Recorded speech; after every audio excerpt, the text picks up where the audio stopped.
Y amén. Bien, mis queridos, saludamos a aquellos que se están incorporando, que están junto a nosotros. Gracias por acompañarnos en este servicio especial donde adoramos al Señor y tenemos este tiempo de compartir juntos, en especial de la palabra del Señor. En esta hora, queridos, queremos agradecer, enviar nuestros saludos y nuestro ánimo. Y tengo una preguntita para ustedes. Nuevamente, la pregunta tiene que ver, ¿qué pasa? ¿Qué ocurre? ¿Qué pasa si los creyentes no desarrollan sus dones en la iglesia local? ¿Qué ocurre? Solamente encontré una respuesta. ¿Alguien más tiene otra respuesta? ¿Qué pasa si tú o yo no desarrollamos nuestros dones espirituales en la iglesia local? Solamente Fernando nos decía, si no los utilizamos, lo que no se usa, dice nuestro hermano, se pierde. Con eso en mente, hemos hablado sobre los dones espirituales y te invito a buscar, por favor, nuevamente en Primera de Pedro, capítulo 4, verso 11, dice Pedro lo siguiente: si alguno habla, hable conforme a las palabras de Dios. Si alguno ministra, ministre conforme al poder que da Dios. Cuando hablamos sobre los dones espirituales, tenemos que entender que hay 4 capítulos en el Nuevo Testamento que nos dan un listado de 18, 19 dones. Los 4 capítulos ya sabes cuáles son. Primero los Corintios capítulo 12, Romanos capítulo 12, Efesios capítulo 4 y Primera de Pedro capítulo 4. Y en ese orden vemos que fueron entregados estos dones espirituales, estas listas para la comprensión de la iglesia local. Recuerda que el Nuevo Testamento que nosotros tenemos de Mateo, Apocalipsis, nuestro Nuevo Testamento está ordenado en forma temática, no en forma cronológica. Si nosotros estudiamos en forma cronológica los 4 dones, los 4 capítulos de dones, primero está Corintios, luego está Romanos, luego está Efesios y finalmente Pedro. Es por eso que tú vas a notar en estos 4 capítulos, en Corintios 12, que se habla de varios dones y la vigencia completa de ciertos dones espirituales que creemos que hoy no están operativos. Romanos capítulo 12 de igual forma hace mención a esos dones no operativos en el día de hoy. Efesios capítulo 4 de la misma forma, pero el listado comienza a ser pequeño, y ahora Pedro en su capítulo 4 de Primera de Pedro solamente clasifica dones, ya sea estos de comunicación o dones de servicio. Cuando nosotros en nuestro estudio estamos clasificando los dones de comunicación, de servicio, y posteriormente vamos a hablar de los dones de señales, y de esta forma vamos a cerrar esta serie de estudios sobre los dones espirituales. Cuando hablamos de los dones de comunicación, nos referimos a los dones de oratoria, de enseñanza, de exhortación, que tiene que ver con los dones de apóstol, profeta, evangelista, pastor, maestro, los que tienen don de la enseñanza, los que tienen el don de la exhortación, y en su momento palabra de sabiduría y palabra de ciencia, aunque algunos ven en el día de hoy palabra de sabiduría y palabra de ciencia como dones completamente operativos. Yo tiendo a creer que el don de sabiduría y el don de ciencia tuvo lugar mientras aún no se desarrollaba o no se completaba el canon del Nuevo Testamento. Cuando el canon del Nuevo Testamento, es decir, recibimos el Nuevo Testamento, recibimos la palabra de Dios, ya en ese punto ciertos dones no quedaron operativos, o algunos lo clasifican como dones no vigentes. Vamos a hablar sobre los dones, ya no de comunicación, no de oratoria, no del habla, sino que dones que tienen que ver con la parte práctica, con la parte de servicio. Y mis queridos, una pregunta que les hacía: ¿qué pasa si los creyentes no desarrollan sus dones en la iglesia local? Sufre la iglesia. Y el creyente tiene pérdidas. No tanto pérdida del don, no va a perder el don porque los dones son irrevocables. Dios me dio el don de la enseñanza, Dios me dio el don de servicio, Dios me dio el don de misericordia, y Dios no me lo va a quitar. Pero ¿qué va a hacer? No voy a tener en el tiempo la capacidad, la disposición para desarrollarlo, de tal forma que se atrofia la oportunidad de servicio. Y cuando usted tiene el don de servicio, el don de enseñanza, el don de la predicación, y no lo desarrolla, la obra del Señor sufre. Por ejemplo, si de aquí a un momento yo dijese, yo no quiero continuar con la obra, no termino más, Dios levantará a otra persona, pero en el proceso de levantar a otra persona, en el proceso de buscar a una nueva persona, en el liderazgo, en la enseñanza, va a sufrir la obra del Señor. De igual forma, querido hermano, querida hermana, cuando tú no desarrollas tus dones, vemos atrofia, sufrimiento en el cuerpo. Voy a tomar el ejemplo de nuestra hermana Angélica. Ella tuvo una limitación, tuvo un accidente y perdió la movilidad de una mano. Imagínate que el don que tú tienes es esa mano, esa mano. ¿Qué ha ocurrido durante meses? Tuvo que ser operada 2 veces, vino un tratamiento, vino una complicación y los músculos y los tendones se endurecen y pierde la movilidad y pierde la agilidad y hay dolencia. Y al afectarse una mano, sobre todo una mano derecha o un órgano importante, todo el cuerpo se ve afectado, el resto también, el resto del cuerpo también. Así ocurre. Yo lo veo, por ejemplo, ahora, los días jueves en mantenimiento, que tenemos muy pocas manos. Justamente esta noche soñaba qué pasa si ya los hermanos no quieren venir a hacer el servicio del área de mantenimiento. Sufre la iglesia local. Sufre la obra del Señor. Tú pierdes las oportunidades de servicio, pierdes las oportunidades de premiación, de reconocimiento, no nuestro, sino de reconocimiento de parte del Señor. Pero principalmente la obra del Señor se detiene. Es por eso que muchas obras no avanzan, se estancan, dan vueltas en el mismo círculo porque ya no hay progreso, no hay visión, no hay capacidad de proyección y se atrofia la obra del Señor. Volviendo a nuestra consideración entonces, dentro de los dones de servicio, vamos a mencionar dentro de los dones de servicio seis dones espirituales que tienen que ver con la parte práctica, la parte de movilización de la obra del Señor. Y quiero que prestes atención. En el estudio anterior hice mención de Romanos capítulo 12, verso 7, donde el apóstol Pablo dice, o si de servicio en servir. La palabra servir significa diaconía, y la palabra diaconía tiene que ver con ayuda, con suplir una necesidad. No describe el oficio del diácono, sino el servicio y la oportunidad y la disposición de prestar ayuda. En Marcos capítulo 10, verso 45, nuestro Señor Jesucristo dijo, yo no he venido para ser servido, sino para servir. Y él utilizó la palabra diaconía, que significa ayudar, suplir, servir, como un mozo que suple necesidades o que suple aquella demanda. Así somos llamados todos los creyentes a servir, pero el que tiene el don de servicio es una obra del Espíritu Santo en su vida que lo faculta para ayudar, para apoyar una obra existente básicamente en áreas prácticas de ayuda y servicio. Estas personas, escúchame bien, el que tiene el don de servicio, estas personas están para proyectar no su ministerio, sino el ministerio de otros, porque no buscan estar a la cabeza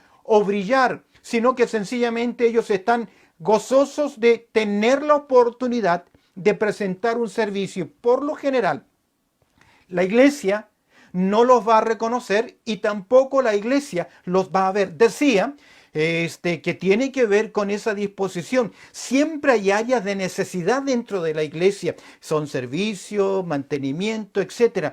Yo a veces pienso, si usted tiene o ha tenido la responsabilidad de cumplir con su trabajo, enfermo, con debilitamiento, porque tenía una responsabilidad y pensaba en el pago que le iban a dar. Si usted tiene esa disposición de ir y trabajar, cuánto más en la obra del Señor, que la recompensa será eterna. Para aquellos que tienen el don de servicio, ellos tienen una gran capacidad de hospitalidad, desean ayudar a las personas en cualquier forma, no son de naturaleza egoísta, cualquier tarea para ellos es importante y es igual. Normalmente se sienten mejor haciendo cosas que estando en las plataformas en lugares públicos. Tienen la capacidad de ver mucho más las formas de ayudar espiritual o en forma práctica que teórica. Ven necesidades, ven lo que el común de las personas que no tiene ese don lo puede realizar. tienen la voluntad para hacer trabajos pequeños sin recibir recompensa, solamente por el gozo de hacerlo y porque ellos saben que lo hacen para la gloria de Dios. Muy unido al don de servicio está el don de repartir o el don de dar, que se encuentra en Romanos capítulo 12, verso 8, donde el apóstol Pablo dice: el que reparte con liberalidad. Esta traducción, la palabra repartir, significa dar, prestar, compartir con otros para suplir una necesidad.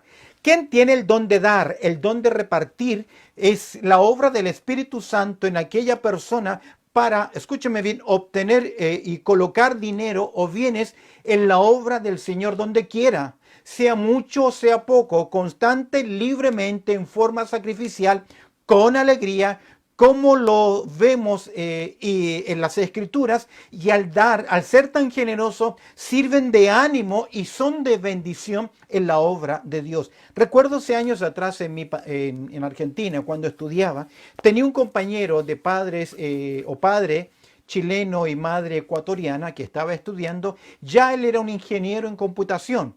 Y él me decía: yo he tenido varios negocios y yo estoy estudiando la palabra de Dios, no porque quiero ser un misionero, quiero estudiar más la palabra de Dios. Y yo sé, me decía él, que la habilidad que Dios me dio con la tecnología, con esto al desarrollarlo, porque ya tengo mi empresa, me da la oportunidad de generar recursos. Y yo tengo la convicción que esos recursos deben ser entregados para la obra del Señor. El que tiene el don de repartir, el que tiene el don de dar, no es tanto la cantidad, sino la actitud, la disposición para apoyar la obra del Señor. Si tú tienes tu Biblia, por favor acompáñame a 2 Corintios en el capítulo 8, donde vamos a ver el ejemplo de la iglesia de Macedonia y este don desarrollado en la vida de la iglesia, pero es evidente en algunos creyentes en forma particular que evidenciaron ese don.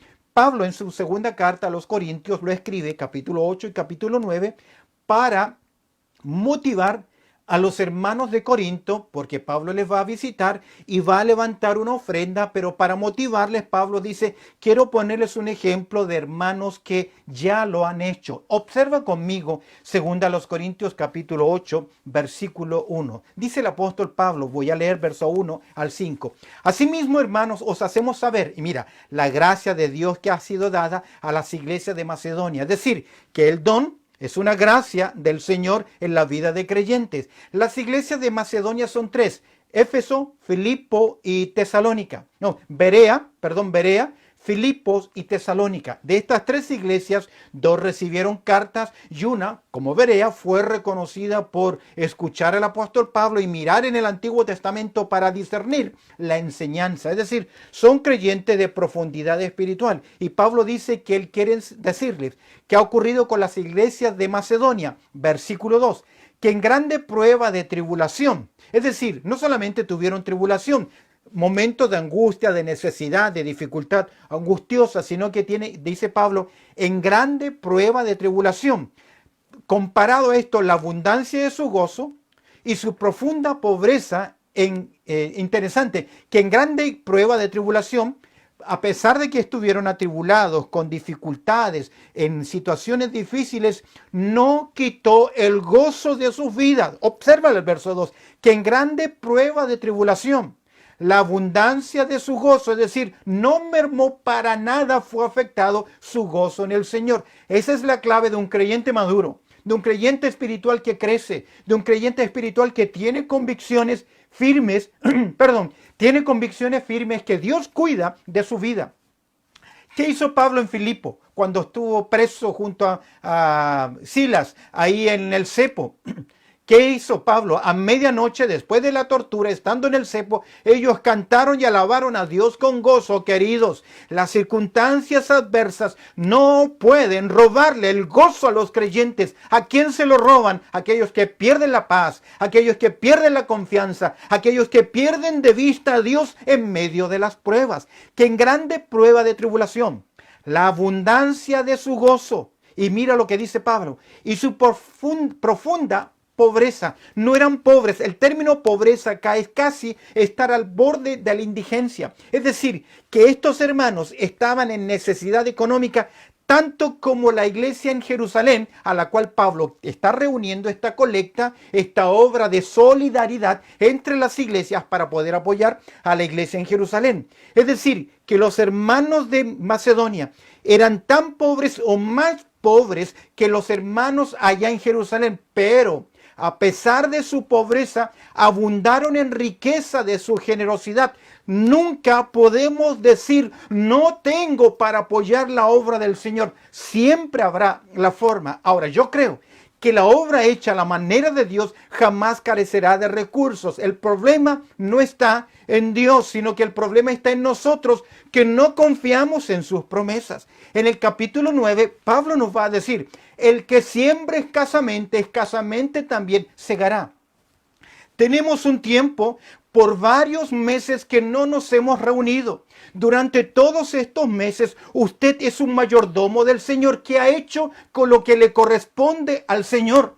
Lo ha guardado, lo ha apartado, como dice 1 Corintios capítulo 16, verso 1, o sencillamente lo consumió. Queridos, la necesidad no es un impedimento para apoyar la obra del Señor. Observa que con grande prueba de tribulación, verso 2, la abundancia de su gozo y su profunda pobreza abundaron en riquezas de su generosidad.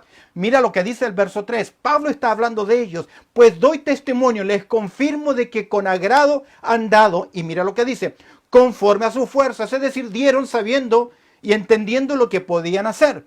La viuda que trajo ese sustento no se comparaba con el sustento, las ofrendas o las limosnas que daban los fariseos, que levantando sus brazos hacían caer las monedas al plato para que todos dijesen, ¡wow! ¡Qué generoso que es! Jesús cuando pregunta, ¿quién dio más? En términos económicos, obviamente los fariseos, pero en términos de convicción, esa mujer dio más que todos, a pesar de que fue un par de monedas, dio todo lo que tenía. Es por eso que Pablo dice, la abundancia de su gozo y su profunda pobreza abundaron en riqueza de su generosidad. Verso 3. Pues doy testimonio de que con agrado han dado conforme a sus fuerzas. Y observa, y aún más allá de sus fuerzas. Mira qué interesante. Todos tenemos la oportunidad para apoyar y dar para la obra del Señor. Observa el verso 4. Estoy en 2 Corintios, capítulo 8. Mira lo que dice. Pidiéndonos con mucho ruego. Casi la idea es que se pusieron de rodillas y abrazaron la pierna de Pablo y le dijeron, por favor, no nos deje fuera. Observa el verso 4. Pidiéndonos con mucho ruego que les concediésemos el privilegio de participar en este servicio para los santos. Mira cómo lo consideran ellos, como un privilegio. Una oportunidad para ser de bendición, un privilegio de participar. El término participar, que incluye el concepto económico, la palabra es koinonía. Permítenos tener la oportunidad de tener comunión. Comunión, dicen, participar y tener este privilegio de tener comunión en este servicio para los santos. Observa el verso 5. ¿Dieron? Sabíamos que podían dar una cantidad, dice Pablo, para el lenguaje coloquial, pero dieron más allá de lo que para nosotros tenían la capacidad de hacerlo. Y dice el verso 5, y no como lo esperábamos, sino que asimismo se dieron primeramente al Señor. Ahí está la clave. Ahí está la clave de todo. Se dieron primeramente al Señor. El que tiene el don de servicio siempre lo hará para la obra del Señor.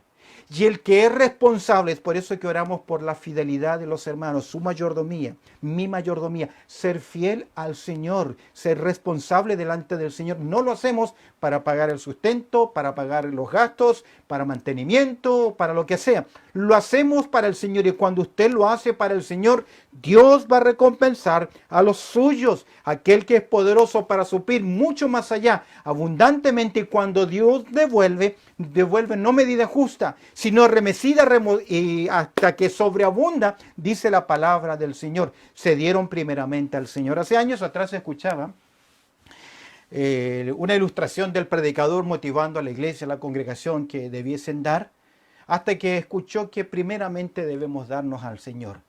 Y luego de ese mensaje poderoso de ánimo, se levantó la ofrenda, ya sea misionera.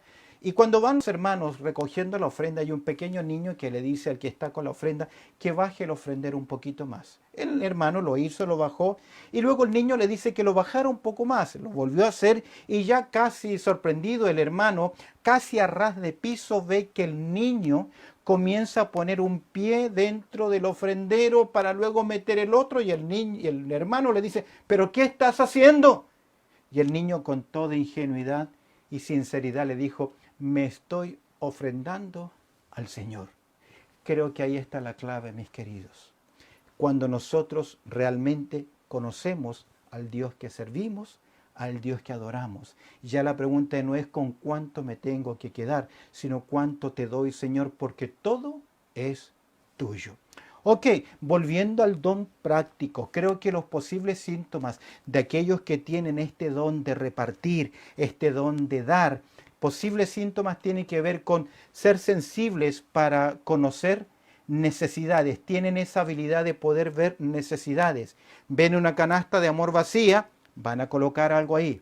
Rápidamente prestan ayuda o toman la carga de otros. Si ven una familia en necesidad, si ven que alguien tiene que ser transportado, si necesitan algo, ellos están dispuestos a hacerlo. Tienen una convicción profunda de que todas sus posesiones son de Dios y que Él es tan solo un mayordomo en la persona y que debe aprender a distribuir los bienes para la gloria de Dios. Es un buen administrador de sus bienes. Tiene la capacidad de ampliar sus finanzas para que puedan ser usadas por Dios con el propósito de aumentar la distribución de su fondo. Tiene la capacidad de manejar sus finanzas con la tendencia de retener para sí solamente lo que ellos necesitan.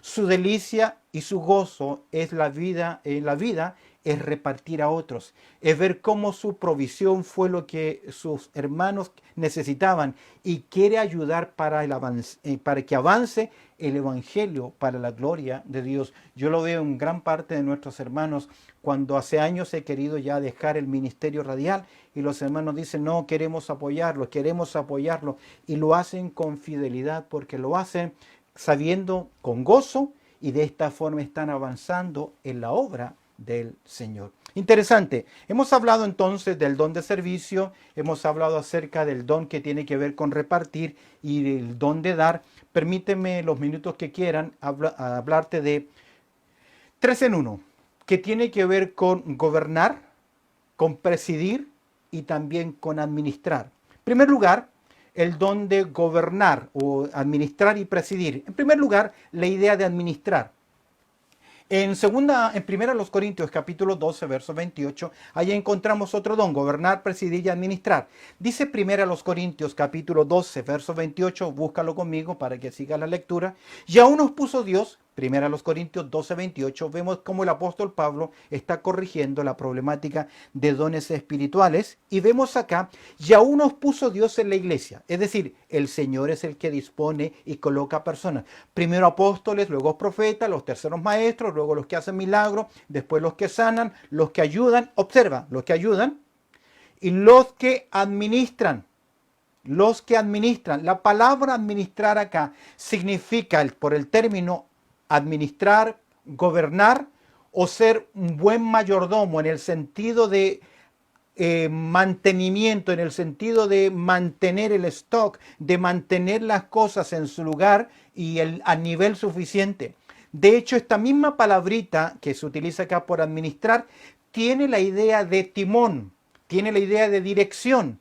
Una palabra muy parecida aparece en el libro de los Hechos cuando se habla acerca de la nave y que dice que permitieron o siguieron el consejo del timonero, timón, del piloto, dice el texto en Hechos capítulo 27, del piloto, dando la idea del que conduce la nave. Esta palabrita, administrar, es interesante, ya que describe la posición del liderazgo. El liderazgo es el liderazgo tiene que ver con llevar a personas hacia una meta. Tiene que ver con la sabiduría de dirigir. mediante el consejo. Aquí el don de administrar tiene que ver con saber ubicar, saber colocar, saber administrar, de tal forma que al administrar está llevando a otros hacia la meta. Tiene la capacidad de dar dirección como un capitán, como el timón de un barco, porque la palabra puede ser timón, se deriva la palabra administrar de la palabra timón, que es el instrumento para dar dirección a una nave. Así también aquellos que tienen este don de administrar tienen la capacidad de dar esa dirección, de guiar a otros en ese camino que dirigen hacia una meta, y tiene que ver con la sabiduría de dirigir mediante el consejo. Escúchame bien, podemos definir aquí administración como el don de administrar. Tiene que ver con la capacidad, escúchame bien, de organizar y administrar con tanta eficacia y espiritualidad que el proyecto se realiza satisfactoriamente, pero también es hecho en armonía y siempre trae una bendición que es evidente a todos. Ahora, es cierto, en una iglesia no todos estarán de acuerdo y es necesario el voto en contra para replantearse las cosas. Pero aquel que tiene el don de la administración no solamente se deja llevar por las cosas como vienen, tiene la capacidad de organizar, tiene la capacidad de administrar, lo hace con eficacia, lo hace con espiritualidad. ¿Por qué con espiritualidad? Porque no va a motivar a las personas, no va a coaccionar a las personas o no va a imponer su autoridad sobre las personas para satisfacer el proyecto o la idea que se tiene. Y cuando dirige en el proyecto, lo hace en armonía y trae como consecuencia bendición al pueblo de Dios. No es solo, escúchame bien, la autoridad en la obra. La autoridad en la obra se puede demandar por imposición y por carácter, porque tengo las jinetas o yo soy el que tengo la autoridad y tomo las decisiones. Eso no evidencia el don de la administración. El don de la administración tiene esa capacidad de organizar, de administrar, y lo hace con eficacia, lo hace con espiritualidad para que el proyecto se realice satisfactoriamente, y al realizarse trae armonía, trae bendición a los demás, trae paz. Ahora, es cierto, no siempre todos estarán de acuerdo, porque hay personas que nacieron en su vida del lado del frente y seguirán siempre al lado del frente, que son poco operativos, poco prácticos. ¿Ok? Eso tiene que ver con la administración. Presidir. De hecho, en un requisito de los que ancianos, Pablo lo presenta, y los ancianos, dice en 1 Timoteo capítulo 5, versos 17, y los ancianos que gobiernan bien. La idea de gobernar, la idea tiene que ver con estar delante, dar dirección a la obra del Señor, tiene que ver con estar delante, dirigir, incluye la idea también de administrar, incluye esa idea de administrar. Vuelvo a leer, dice el verso 17, los ancianos que gobiernan bien sean tenidos por dignos de doble honor, mayormente los que trabajan en predicar y enseñar. Aquí gobernar es presidir, estar al frente, dirigir, incluye la administración, incluye gobernar o incluye controlar, no en el sentido despótico de demandar, sino con la capacidad de estar al frente. El líder motiva por su ejemplo, no solamente por su oratoria, por su capacidad o por sus jinetas, sino por su ejemplo. Yo detesto a una persona, a un líder que llame a servir y no sirve, no está primero tomando mesas, moviendo, haciendo cosas, o que está dando consejos que no son evidentes en su vida. Escúchame bien, presidir, persona capacitada por el Espíritu de Dios para liderar o gobernar en la obra de Dios. Básicamente en su liderazgo está colocando hombres y mujeres de Dios en el servicio según sus dones, para que ellos puedan servir alegremente en la obra del Señor. Como tiene la capacidad de presidir, conduce, administra, y al administrar lo hace de tal forma que logra discernir, los dones, las capacidades, y comienza a armar el esquema de trabajo, el organigrama en torno a dones espirituales, logrando ver quiénes sirven en esta área, quiénes pueden trabajar en esta área, quiénes serán más útiles porque tiene la capacidad de administrar y tiene la capacidad de motivar, de dar dirección. El don no es la tendencia natural, escúchame bien, de dominar una situación para cumplir su objetivo, porque a veces lo podemos hacer por carácter, por creer que tenemos trayectoria, años, y por carácter y porque creer que ya lo sabemos. No es esa la capacidad de dirigir. El don no es la tendencia natural de dominar una situación para cumplir su objetivo. No es aquel que tiene perfil alfa. El don del Espíritu nunca es demagógico ni dictatorial. Demagógico que por intimidación, por coacción, por hacer temer, si no haces esto te va a pasar aquello. Esa no es la forma de dar dirección. El que tiene este don de presidir no lo hace por demagogia ni tampoco lo hace dictatorialmente. De hecho, Primera de Pedro, capítulo 5, verso 3, dice así: no como teniendo señorío sobre los que están a vuestro cuidado, sino siendo ejemplo de la grey. Mira lo contrario. El que tiene el don de presidir lo hace no por imposición, no porque se cree dueño de la iglesia, de la obra o de las decisiones, sino lo hace porque su llamado de cuidado y ese ejemplo del rebaño del Señor no tiene ese señorío sobre ellos. De hecho, esa es la gran diferencia con la presidencia en el mundo. Los discípulos le preguntaron cuando él habló acerca del reino, le dijeron: queremos que uno se sienta a tu derecha y otro a la izquierda. En Marcos capítulo 10, verso 42, quiero que lo observes, Marcos capítulo 10, verso 42, donde vemos que este tipo de liderazgo, de imposición, de manipulación, de intimidación, de nivelar hacia abajo, de atemorizar a los demás, este liderazgo dictatorial es prohibido. En Marcos capítulo 10, verso 42 dice: mas Jesús, llamándoles, les dijo: sabéis que los que son tenidos por gobernantes de las naciones, que se enseñorean de ellas, y sus grandes ejercen sobre ellas potestad, control o dominio. Verso 43, ¿cómo comienza? Pero, Marcos 10, verso 43, pero es un nexo de contraste, es un nexo de cambio. Por el contrario, ¿qué dice el Señor en su obra? Pero no será así entre vosotros. En la obra del Señor no hay señores de la gerencia, no hay capataz, no hay dueño, no hay terratenientes. Somos ante los ojos de Dios todos iguales, pero no será así entre vosotros, sino el que quiere hacerse grande entre vosotros será, ¿qué cosa? Vuestro servidor. Ahora, tenemos un mal ejemplo de esto en Juan, en la tercera carta de Juan, en el verso 9, capítulo 1, verso 9, tenemos ahí a un famoso llamado Diótrefes. Obsérvalo, tercera de Juan, verso 9. Yo he escrito a la iglesia, dice Juan, pero Diótrefes, observa, al cual le gusta tener el primer lugar entre ellos, no nos recibe, un déspota dentro de la obra del Señor, que es prohibido. Ahora, cerrando la idea de presidir, de gobernar, de administrar, el presidir y administrar, en el texto griego no hay mayor diferencia, lo hay en la definición en castellano. Ahora, es necesario que los líderes manifiesten el don de gobernar, de dar dirección, de tener la capacidad de tomar, escúcheme bien, en el liderazgo tiene que ver con la capacidad de tomar decisiones.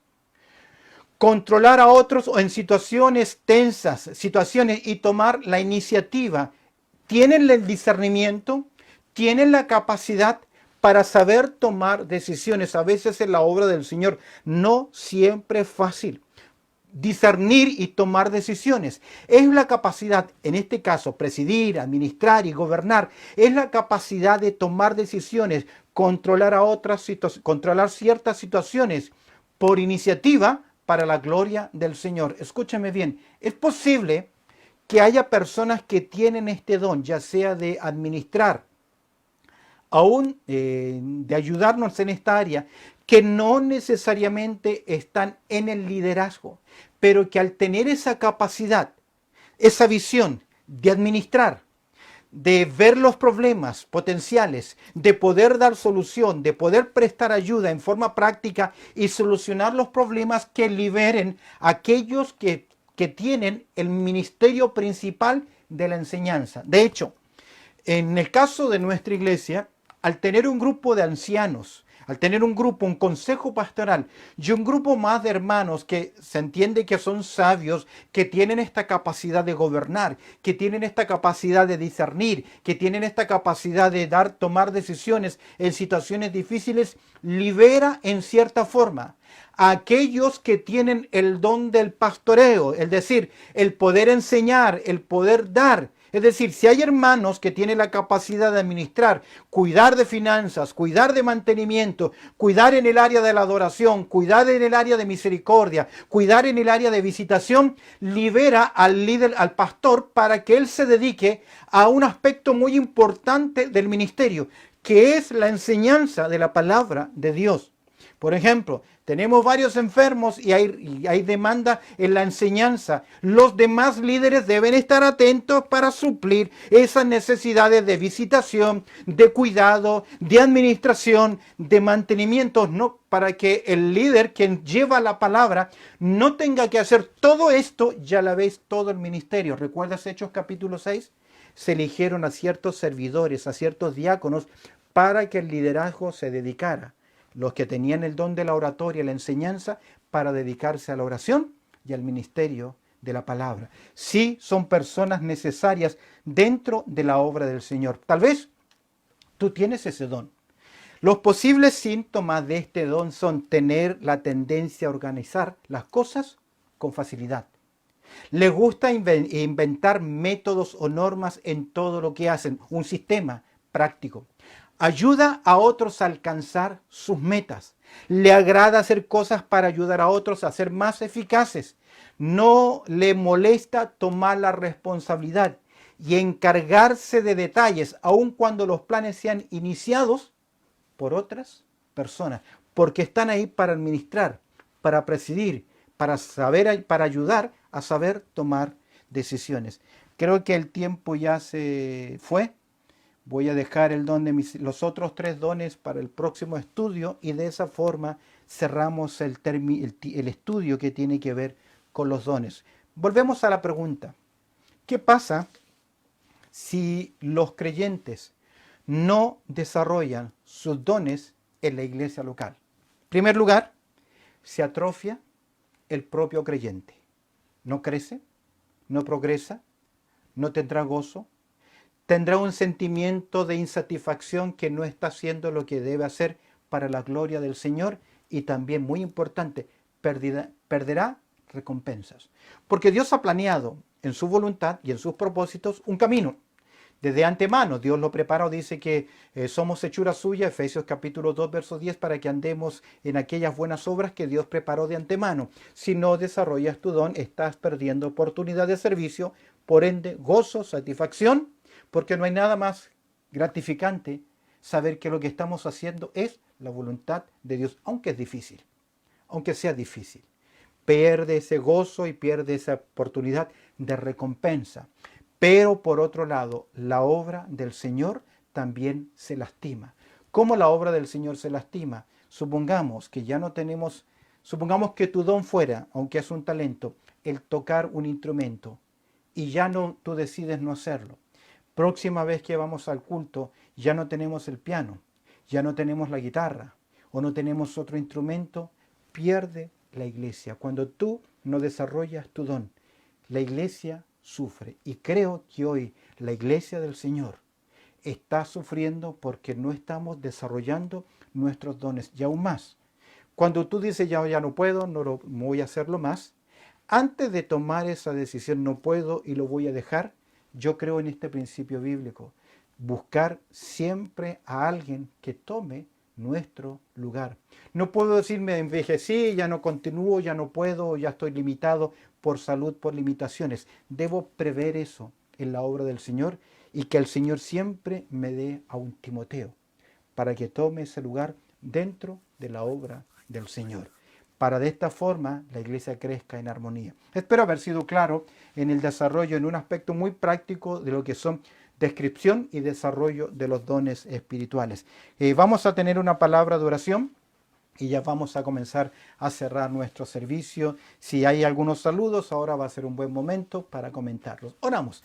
Bendito Padre Celestial, tú conoces nuestras vidas, nuestros corazones, la realidad en la cual nosotros nos encontramos. Conoces, Señor, nuestra situación, nuestro diario vivir y, Señor, el mensaje que hoy hemos llevado. Te pido que sea práctico, de ánimo, que nos ayude a reflexionar, a considerar, a evaluar primero nuestras propias vidas. Segundo, nuestra responsabilidad. Tercero, el desarrollo dentro de tu obra, porque no existe edad para el desarrollo de los dones. Si tú los has dado, son irrevocables, pero a veces los atrofiamos por nuestro pecado, por nuestra negligencia. Ayúdanos a ser siervos útiles, porque lo único que tú esperas de nosotros, que podamos ser fieles en lo que tú nos has puesto. Ayúdanos, y si hemos descubierto áreas en nuestras vidas que hemos fracasado, que no lo hemos hecho, perdónanos, pero no simplemente tener el sentimiento de culpabilidad.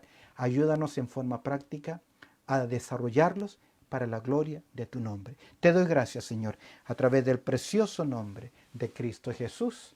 Amén